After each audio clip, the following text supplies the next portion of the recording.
friends आज पोई चिंगुड़ी घाट हम से मोर ये मिनी बालकनी रे पोई लगी मो पोई को आज ये काटिकी नवा पोई करवा छोट खंडे काटिदेवा चलो काटा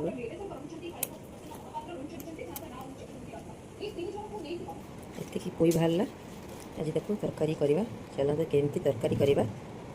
मुझे सेयार करुँच ये मो परिबा पोई सब काटिकी थोदेली बैगण कखारु आउ जह्नी की मु काटिकी थोई देछि एठी आलू आ पोईर नाड़ी एठी पोई पत्र एबे चलंतु पोई चिंगुड़ी बेसर तैयारी करवा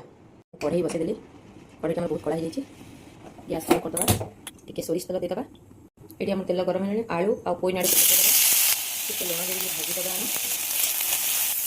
आलू आ पोई आमर ये हल्का फ्राए हो गलानी एबे सोरिष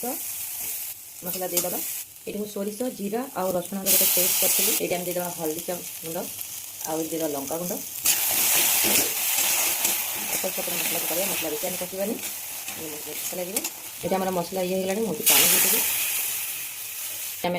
पानी की आम फुटेबा छाड़ा सबटे परिवा जी सब काटिचे पकईवा एबे आम परिवा तक सब पकईदे परिका लुण देदेबा ढांकुणी घोड़े दबा मैं पोई पत्र को पकईदे एपट सेपट ये करदे मुझे चिंगुड़ी भाजिक रखी चिंगुड़ी भाजा को पकईबी 5 मिनट पर पकईबा चिंगुड़ी को भजा चिंगुड़ी तक सब देदेवी एबे मैं गोलेदे आउ 10 मिनट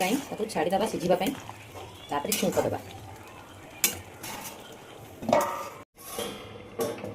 ढांकुणी काढ़ी आम देखा आमर हो गला पोई चिंगुड़ी बेसर तापर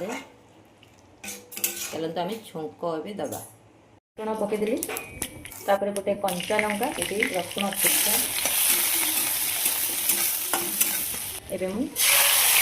मुझे बड़ी ये रेडी होगा आमर पोई चिंगुड़ी घांट यहाँ बहुत ही टेस्ट लगी था